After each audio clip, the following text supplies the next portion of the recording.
سبحانه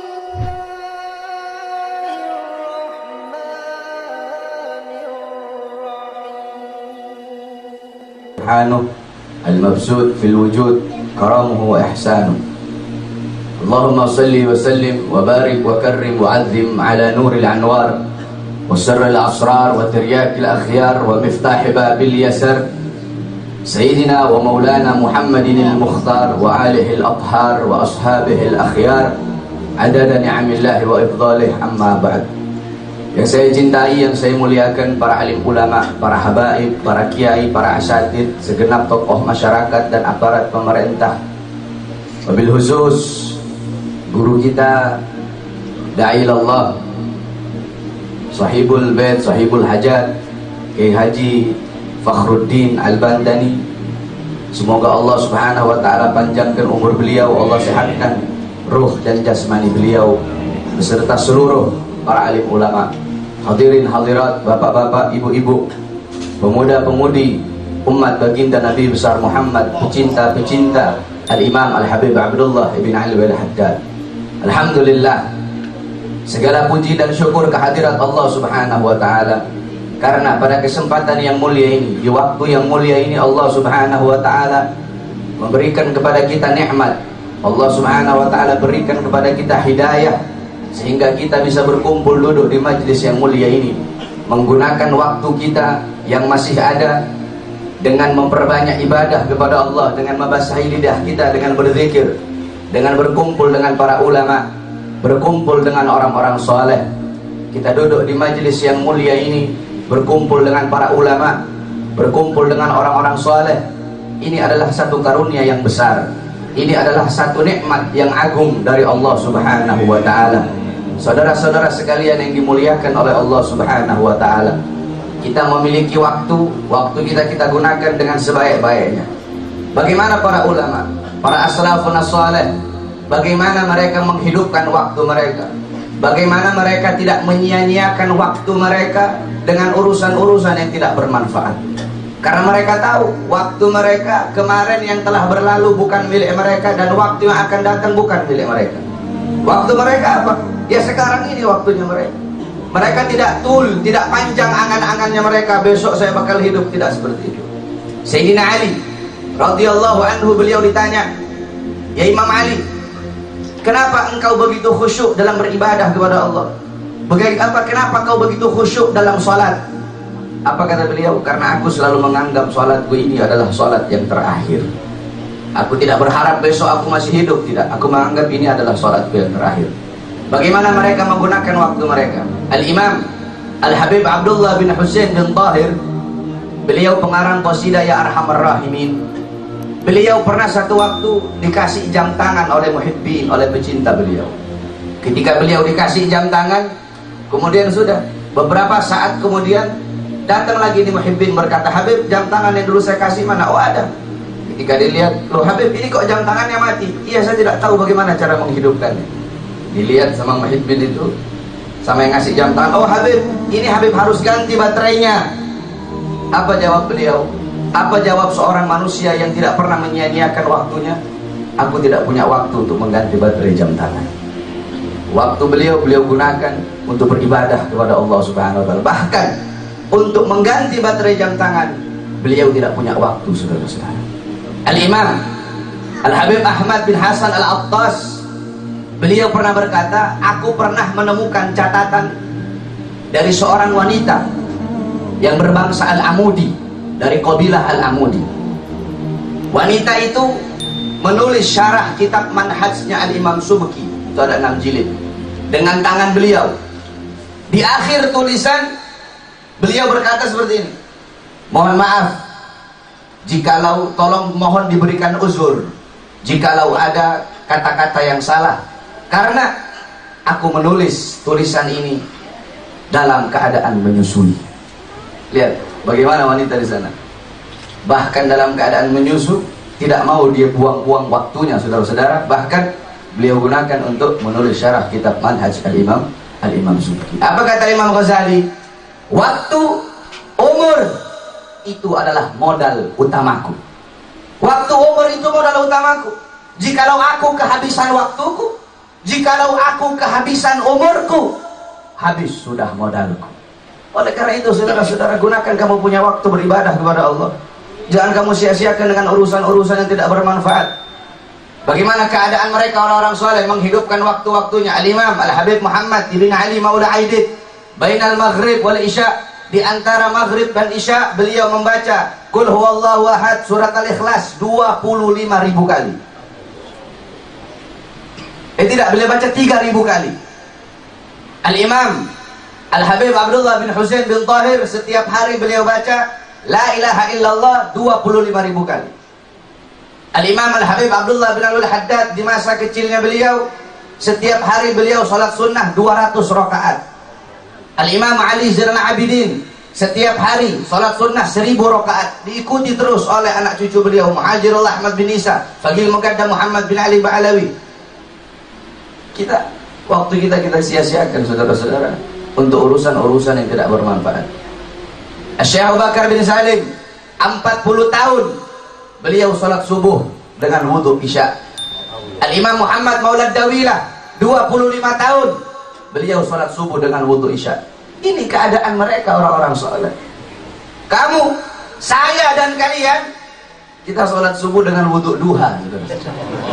Subuhnya pakai wudu duha. Al-Habib Umar ibn Zain bin Smith 16 tahun tidak pernah meletakkan punggungnya di satu benda apapun. Tidak pernah tidur telentang begitu, enggak pernah. 16 tahun sekalipun beliau tidurnya duduk. Itu mujahadahnya mereka orang-orang saleh. Al-Muqaddam Tsani Al-Imam Al-Habib Abdurrahman As-Saggaf selama 33 tahun beliau tidak pernah tidur. La lailan wala nahar, tidak di malam hari, tidak juga di siang hari. Kenapa saudara-saudara? Kata beliau, bagaimana mungkin aku bisa tidur ketika aku melihat ke kanan, aku melihat sorga, aku melihat ke kiri, aku melihat neraka, aku mengangkat kepala aku ke atas, aku melihat arsy. Itu keadaan beliau-beliau orang-orang soleh. Maka jadikan beliau sebagai uswahmu, sebagai qudwahmu. Al-Habib Abdullah bin Husain bin Tahir, beliau membaca bainal maghrib wal isya ribuan surat Al-Ikhlas. Engkau tidak bisa, kamu baca 100 rakaat. 100 surat Al-Ikhlas. Minum kamu dari telaga mereka, ambil amalan-amalan mereka. Dengan kamu mengikuti mereka, bisa saja Allah mencintaimu sebagaimana Allah mencintai mereka. Apa-apa yang Allah berikan kepada mereka, Allah berikan kepadamu dengan kamu mengikuti dan mencintai mereka. Si fulan, Allah kasih keramat, kamu ikut beliau, kamu cinta beliau, bisa juga kamu Allah kasih keramat. Allah kasih mereka ilmu laduni, bisa juga kamu Allah kasih ilmu laduni. Allah kasih mereka ilmu wahbi, bisa juga kamu Allah kasih ilmu wahbi.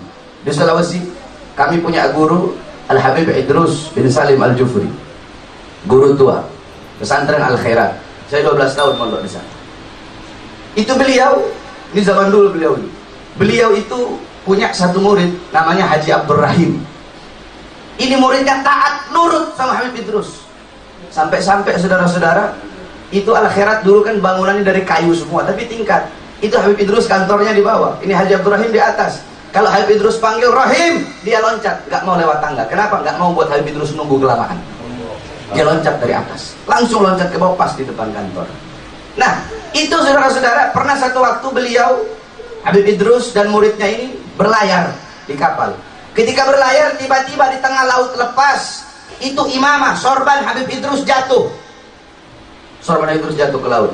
Beliau tidak pakai disuruh, beliau langsung loncat ke laut, ambil sorbannya Habib Idrus. Ketika beliau loncat, ambil sorbannya Habib Idrus, naik lagi ke kapal. Orang satu kapal semua melihat beliau. Kenapa saudara-saudara? Tidak ada satu titik pun basah. Ternyata dia jalan di atas laut. Kenapa dia dapat karamah? Karena mengikuti sahibul karamah. Siapa? Habib Idrus bin Salim Al-Jufri. Ini Habib Idrus bin Salim Al-Jufri dulu pernah waktu beliau masukkan Islam Raja Bola Mangondo. Di Sulawesi Utara itu ada namanya daerah Boltin, Bola Mangondo. Itu rajanya dulu ketika Habib Idrus memasukkan Islam, itu rajanya suka sabung ayam. Ini salah satu dari karamah beliau. Itu rajanya suka sabung ayam. Ayamnya itu nggak ada yang bisa ngalahkan satu Sulawesi. Kata ini raja apa? Itu guru tua Habib Idrus. Kalau dia bisa kalahkan saya punya ayam, saya bakal ikut dia masuk Islam. Saya bakal masuk agama dia. Habib Idrus datang tuh bawa ayam apa? Bawa ayam negeri. Habib Idrus bawa ayam negeri. Ini ayamnya raja ini, nggak ada yang bisa ngalahin satu Sulawesi. Habib Idrus bawa ayam negeri. Kata Raja Habib, kamu mau ngeledek saya? Ini ayam saya yang jago-jago, ayam jago-jago di sini nggak bisa kalahkan kok kamu bawa ayam negeri. Udah ayam negeri perempuan lagi ayam negeri. Kata Habib Idrus, coba tes saja. Dilempar itu ayam, saudara-saudara, subhanallah, kalah itu ayam raja. Akhirnya apa? Beliau masuk Islam. Itu salah satu dari karamah. Nah, murid beliau mendapatkan karamah. Kenapa? Karena mengikuti beliau. Apa-apa yang Allah berikan kepada beliau bisa jadi Allah Subhanahu wa taala berikan kepadamu. Oleh karena itu, saudara-saudara sekalian yang dimuliakan oleh Allah Subhanahu wa taala, ikuti beliau. Jadikan beliau sebagai teladanmu, sebagai pedomanmu, sebagai uswahmu, sebagai qudwahmu. Apalagi kita berkumpul di sini dalam haul Al-Imam Al-Habib Abdullah Ibn Alwi Al-Haddad. Haul itu punya 3 arti, saudara-saudara. Haul yang pertama artinya sekeliling, alladzi barakna haulahu. Haul yang kedua artinya daya, upaya la haula wala. Haul yang ketiga artinya 1 tahun. Haul itu hanya untuk orang soleh. Tidak ada haul orang mati mabuk dihaulin, tidak ada itu. Orang mati melacur dihaulin, tidak ada itu. Haul hanya untuk orang-orang soleh, aulia, orang-orang beriman, agar kita bisa mengambil iktibar, bisa mengambil intifa. Apa dalil haul? Banyak orang-orang Wahabi sekarang ini berkata, ngapain sih kamu bikin-bikin haul? Mana dalilnya haul? Dalam kitab Bughyatul Mustarsyidin Al-Imam Al-Habib Abdurrahman Al-Masyhur, di situ ada satu hadis yang dimana qala Rasul sallallahu alaihi wasallam, man warraha mu'mina faka'annama ahyahu, faman qara'a tarikhahu faka'annama zarahu, faqad istaujaba ridwanallah fi huzuril jannah. Dalam hadis yang lain qala Rasul, man warraha musliman faka'annama ahyahu, faman zara aliman faka'annama zarani, faman zarani ba'da wafati wajabat lahu syafaati. Berkata Nabi Muhammad, man warraha mu'mina, barang siapa yang membuat sejarah hidup orang yang beriman kepada Allah Subhanahu wa taala, faka'annama ahyahu, maka seakan-akan orang yang membuat sejarah itu telah menghidupkan orang yang beriman tersebut. Tidak ada manusia yang lebih beriman selain dari Nabi Muhammad. Manusia yang paling beriman kepada Allah Nabi Muhammad. Al-Imam Ad-Dibai membuat sejarah hidup beliau, maka seakan-akan Imam Ad-Dibai telah menghidupkan Nabi Muhammad.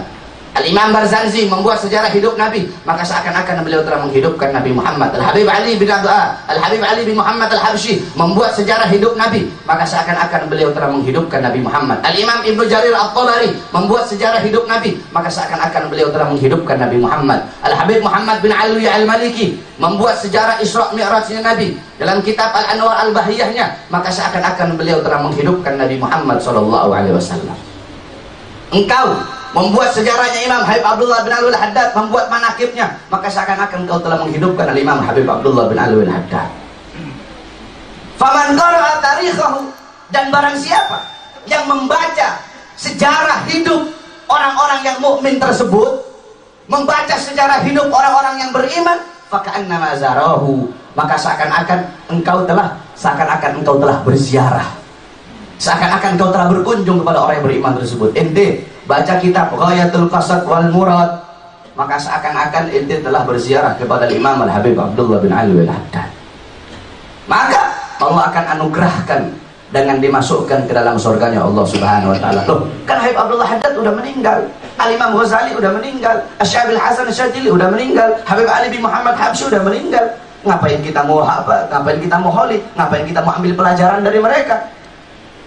Al-Imam Abdullah bin Mubarak qal yahtajul insan ila ziyaratin man yubkih wa idza lam yajidhu fil ahya ittala'a ala suratihi fil amwat. Al-Imam Abdullah bin Mubarak beliau berkata, yahtajul insan, butuh, kita manusia ini butuh. Saya butuh, kamu butuh. Butuh ambillah dari mereka orang-orang yang sudah meninggal. Bukankah Nabi Muhammad mendapatkan pelajaran dari para nabi-nabi terdahulu? Bukankah Al-Quran berisi tentang sejarah orang-orang yang telah meninggal, saudara-saudara, yakni para nabi, Nabi Allah Ibrahim, Nabi Allah Musa, Nabi Fulan, Nabi Fulan, Nabi Fulan. Oleh karena itu kita butuh untuk mengingat bagaimana sejarah mereka, orang-orang soleh, para aulia, para ulama, para fuqaha, para hukama.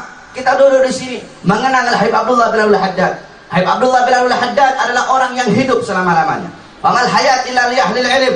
Tidak ada kehidupan kecuali kehidupan hanya miliknya orang-orang yang alim. Al-alim hayatuhu abada. Orang yang alim hidupnya abadi selama-lamanya. Habib Abdullah bin Al-Haddad telah meninggal ratusan tahun yang lalu. Sampai detik ini, demi Allah, tidak ada satupun orang di muka bumi yang dalam tiap jam yang tidak pernah menyebut nama Al-Imam Habib Abdullah bin Al-Haddad. Beda dengan orang-orang lain. Orang-orang yang lain hanya masyhur sesaat bagaikan debu yang bertebaran. Dia cuma numpang lewat. Ulama, orang soleh, tidak. Jasadnya terkubur, jasadnya hancur, andaikan saudara-saudara. Namanya terpampang di batu nisan. Tapi mereka akan selalu hidup selama-lamanya. Habib Abdullah bin Al-Haddad meninggal ratusan tahun yang lalu, tapi beliau hidup dalam Ratibul Haddadnya, hidup dalam Wirdul Latifnya, hidup dalam Nasahihud Diniyahnya, hidup dalam Risalatul Mu'awanahnya. Al-Imam Ghazali meninggal ratusan tahun, ribuan tahun yang lalu, tetapi beliau hidup di dalam Niyarul Ilimnya, hidup dalam Bidayatul Hidayahnya, dalam Minhajul Abidinnya, di dalam Ihya Ulumuddinnya. Syekh Abil Hasan Asyadzili meninggal ratusan tahun yang lalu, tapi beliau hidup dalam Mafakhirul Aliyahnya, hidup dalam Hizbul Bahar, Hizbun Nasarnya. Pasti mati. Segala sesuatu yang baru pasti usang. Semua orang tua pasti binasa, pasti hancur. Ana mayitatun, aku nantinya mati, aku nantinya jadi mayat. Fadikribak, tetapi mengenangku akan abadi sepanjang zaman. Kenapa? Faqad taraktu khaira, karena aku telah meninggalkan kebaikan. Siapa kebaikan yang aku tinggalkan? Nabi Muhammad. Wa waladtu tuhra, aku telah melahirkan anak yang suci. Siapa? Nabi Muhammad. Sehingga setiap orang yang mengenang Nabi, ente mengenang Nabi, Nabi Muhammad tidak bisa dilepaskan dari ibu beliau Sayyidatuna Aminah. Tetapi sayang, orang-orang sekarang, banyak orang-orang mengatakan apa? Golongan-golongan yang paling sok pinter mengatakan apa? Ayahnya Nabi, ibunya Nabi finnar, bapak ibunya Nabi dalam neraka. Ini orang sok pinter, ini orang-orang tidak punya adab, tidak punya akhlak kepada Nabi Muhammad SAW. Saudara-saudara, Abdullah ibn Zubair pernah meminum darah Nabi Muhammad SAW. Diharamkan baginya untuk masuk neraka. Dijamin surganya oleh Nabi Muhammad SAW. Banyak lagi para sahabat-sahabat yang pernah meminum darah Nabi Muhammad SAW. Dijamin mereka tidak akan disentuh oleh api neraka. Itu para sahabat meminum darah Nabi, dijamin masuk surga. Ukasyah mencium perut Nabi, dijamin masuk surga, tidak akan tersentuh oleh api neraka. Bagaimana mungkin ya darah dagingnya Nabi, yang dimana Nabi Muhammad darah dagingnya, bagaimana mungkin akan disentuh oleh api neraka, saudara-saudara? Kalau ibunya Nabi masuk neraka, neraka tidak akan bisa menyentuh tubuh suci daripada Sayyidatuna Aminah. Kalau neraka tidak bisa menyentuh tubuh beliau, sia-sia Allah ciptakan neraka. Sedangkan Maha Suci Allah, Allah tidak akan menciptakan sesuatu yang sia-sia, saudara-saudara. Oleh karena itu, saudara-saudara, kita mengenang Haul Habib Abdullah bin Al-Haddad agar kita bisa mengambil iktibar, mengambil pelajaran dari kisah hidup beliau. Semoga kita bisa mengambil iktibar, bisa mengambil intifa, menjadikan beliau sebagai qudwah, sebagai uswah, sebagai imam kita. Yang terakhir, saudara-saudara, ini hari 17 Agustus, hari kemerdekaan Indonesia. Ketahuilah, saudara-saudaraku sekalian yang dimuliakan oleh Allah Subhanahu wa taala, gerbang kemerdekaan Indonesia, pintu kemerdekaan Indonesia itu terbuka bukan dengan perjuangan Cina, bukan dengan perjuangan orang-orang munafik, bukan dengan perjuangan pengkhianat, tetapi pintu gerbang kemerdekaan Indonesia bisa terbuka dengan perjuangan para ulama, perjuangan para pahlawan, perjuangan para kiai, perjuangan para santri, perjuangan para pemuda-pemuda yang cinta dengan tanah airnya. Saudara-saudara, tanah air Indonesia, tanah Indonesia telah dicuci dengan darahnya para syuhada. Tanah Indonesia telah dicuci dengan darah para ulama. Tanah Indonesia telah dicuci dengan darah para pahlawan. Jangan seenaknya kamu pejabat-pejabat sekarang, seenak-enaknya kamu kotori ini negeri. Jangan seenak-enaknya kamu jadi pengkhianat ini bangsa. Jangan seenak-enaknya kamu jadi pendusta. Jangan seenak-enaknya kamu khianati bangsamu sendiri. Bukankah dulu Soekarno berkata apa? Apa kata-katanya Soekarno? Aku gampang cuma ngelawan penjajah, tapi kamu nanti yang akan datang, kamu susah karena kamu bakal melawan bangsamu sendiri. Gerbang kemerdekaan Indonesia terbuka dengan darah para ulama, telah dicuci dengan darah para ulama, saudara-saudara. Oleh karena itu, bagaimana para bapak-bapak pendiri bangsa, Soekarno, Bung Tomo, bagaimana dengan Bung Hatta dan lain-lainnya? Aku titipkan ini bangsa, aku titipkan ini negeri kepada kalian. tetapi yang dititipi tidak becus, yang dititipi pengkhianat, yang dititipi bangsat, yang dititipi koruptor. Saudara-saudara, jangan seenak-enaknya kamu. Para pahlawan, para ulama berjuang mengorbankan jiwa, nyawa, darahnya demi membela ini negeri, demi membela ini tanah air. Sekarang kamu jadi antek-antek Cina, sekarang kamu jadi antek-antek asing. Kamu jual ini negeri, kamu jual ini negeri kepada orang-orang barat. Saudara-saudara, kita belum merdeka. Saudara-saudara, merdeka dari penjajah, iya, kita telah merdeka dari penjajah. Tetapi merdeka dari Cina, kamu belum merdeka dari Cina. Kamu belum merdeka dari asing. Kamu belum merdeka dari perzinahan. Kamu belum merdeka dari koruptor. Kamu belum merdeka dari pencuri. Kamu belum merdeka dari penzina. Kamu belum merdeka dari narkoba. Belum merdeka dari tempat maksiat. Belum merdeka dari pelacuran. Belum. Kamu bangga dengan kamu punya bintang. Jangan kamu bangga dengan kamu punya pangkat. Di atas kamu ada Allah. Idza magalani rabbi amastahyaita ta'zini wa tukhfi dhanbi an khalqi wa bil isyani ta'dini. Bagaimana kalau Allah bertanya kepadaku, idza magalani rabbi, bagaimana Allah nanya kepada saya, hei Bahar bin Smith, ya fulan, ya fulan, ya fulan, amastahyaita ta'zini, kamu tidak malu berbuat dosa kepadaku? Hei Bahar, ente gak malu suruh orang sholat, ente gak sholat? Hei Bahar, ente gak malu suruh orang jangan zina, ente zina? Hei Bahar, ente gak malu gaulin bila amalin, ente berkata sesuatu yang tidak ente amalkan, ente melarang sesuatu yang ente lakukan? Hei fulan, hei pejabat, hei. Allah tanya satu persatu, saudara-saudara. Amas saya terkasih. Waktu fidam bi khalqi, kamu tutupi dosa-dosamu di hadapan makhluk, kamu tutupi dosa-dosamu di hadapan manusia. Mau korupsi diam-diam, mau ini diam-diam. Wabil isyani ta'dini. Sedangkan dengan dosa-dosa itu nanti kau akan berhadapan denganku, kata Allah. Takutlah kepada Allah Subhanahu wa ta'ala. Semoga negeri kita tercinta ini merdeka dari seluruh perkara-perkara yang memutuskan hubungan kita dengan Allah Subhanahu wa ta'ala. Semoga ini pondok menjadi pondok yang bermanfaat. Ini pondok menjadi pondok yang bermanfaat. Ini pondok menjadi pondok yang bisa memberikan manfaat, memberikan pelajaran-pelajaran salaf kepada kita semua, memberikan kebaikan kepada kita semua. Karena sesuatu yang didasari, sesuatu yang diawali dengan keikhlasan, kesananya akan masyhur sendiri, saudara-saudara. Kami punya guru Al-Habib Hasan bin Ahmad Baharun. Dulu beliau awal-awal dakwah itu beliau saudara-saudara bawa foto. Jadi beliau dakwah itu tidak mau begini. Beliau Habib Hasan bin Ahmad Baharun dakwah ke sana, dakwah ke mana-mana. Beliau tidak berharap nanti ini bakal dikasih amplop saya, tidak seperti itu. Habib Hasan bin Ahmad Baharun dakwah, beliau ya, saya dakwah modal, saya punya modal. Saya dakwah modal. Sampai-sampai beliau rela jadi tukang foto keliling. Nanti ini, ente mau bikin acara ya, beliau yang kasih. Itu yang Hasan bin Ahmad Baharun. Dengan modal keikhlasan beliau sampai sekarang alhamdulillah seluruh Indonesia di mana-mana tersebar murid-murid beliau.